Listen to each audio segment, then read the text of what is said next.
बिस्मिल्लाहिर्रहमानिर्रहीम। बहुत हसास मसला पूरे मीडिया के ऊपर जो है वो गर्दिश कर रहा है कि मुफ्ती मसूद साहब ने जो है वो कुरान की शान में, नबी अलैहिस्सलाम की शान में, असहाब किराम की शान में और अल्लाह की शान में जो है बेअदबी और गुस्ताखी की है।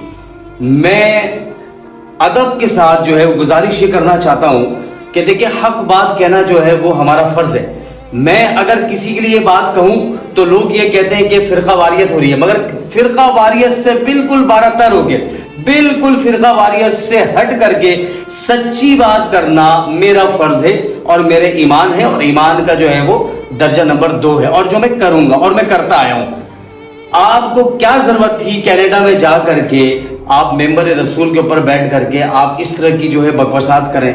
बड़े ही शर्म की बात है। आप मुझे बताइए, जब ये यहूदी, ये क्रिश्चियंस, ये हिंदू और ये गैर मुस्लिम जो है, जिनके ऊपर जो 295C का जो कानून है उसके ऊपर सबको जबान आपने खोलने को दे दी, क्योंकि आप ये कह रहे हैं कि रुजू कर दिया है और जो है उसकी जो है वो माफ कर दिया जाए, और 2 मरतबा आके जो वीडियो बनाई और माफी का पैगाम आपने कह दिया और माफी मांगी आपने अगले दिन के बाद। होना ये चाहिए था कि जैसे आपसे बेअदबी हुई थी आप उसी टाइम खुद रुजू करते हैं। ये थोड़ी कि कोई आपकी तवज्जो दे रहा है, आप खुद रुजू करते हैं। मगर अल्लाह माशाअल्लाह भाई, आपको कनाडा का वीजा चाहिए था, आपको अमेरिका का वीजा और वहां पे आसाइशें चाहिए थी, तो वो वैसे भी मिल जाता आपको, मगर इतनी भोंगी मारने की क्या जरूरत थी? अब ये मुसलमानों की इसमें ईमान की हरारत है, अगर मैं इसको बोलना फर्ज समझता हूं। अब बहुत सारे मेरे दोस्त नाराज हो जाएंगे जो इस मसलक से, भाई मसलक का मामला नहीं है, ईमान का मामला है। मैं तमाम इस मसलक के तमाम बड़ों से भी रिक्वेस्ट करूंगा कि खुदारा इसके ऊपर नजरसानी करें। नामों से रिसालत का मसला है,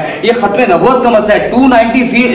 295C का जो फिर है, फिर तो गुस्ताखी जो है, लोग गुस्ताखी करेंगे और बोलेंगे कि मैंने रुजू कर लिया, मैंने तौबा कर लिया। मतलब ईमान होता है। थोड़ा सा इस चीज को देखें। और आपको जरूरत क्या थी? मैं इसीलिए कहता हूं कि रिस्क हलाल पेट में डालना चाहिए, और जो ये यूट्यूब की और ये जो इस तरह की इनकम है उससे फिर ऐसे ही मामला होते हैं वो।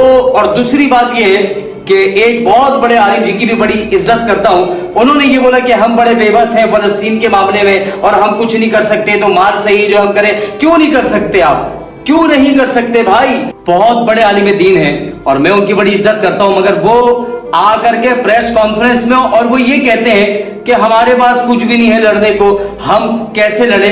क्यों भाई, हमारे पास सब कुछ है अल्हम्दुलिल्लाह, हम एटमी ताकत हैं, हम मुसलमान, हम मोमिन हैं, हमारा जो है जज्बा है ईमानी है, जिहाद फी सबीलिल्लाह, हम क्यों नहीं लड़ सकते?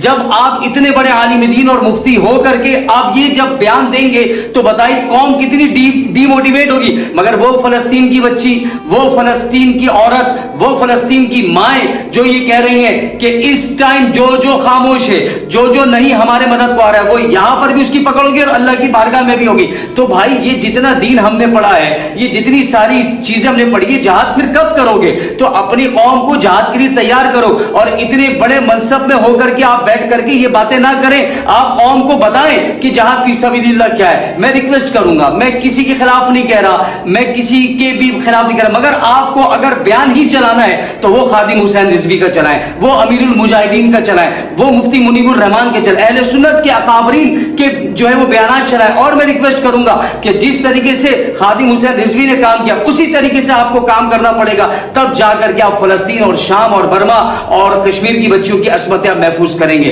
दुआओं में याद रखें, अपना बहुत ज्यादा ख्याल रखें। अल्लाह।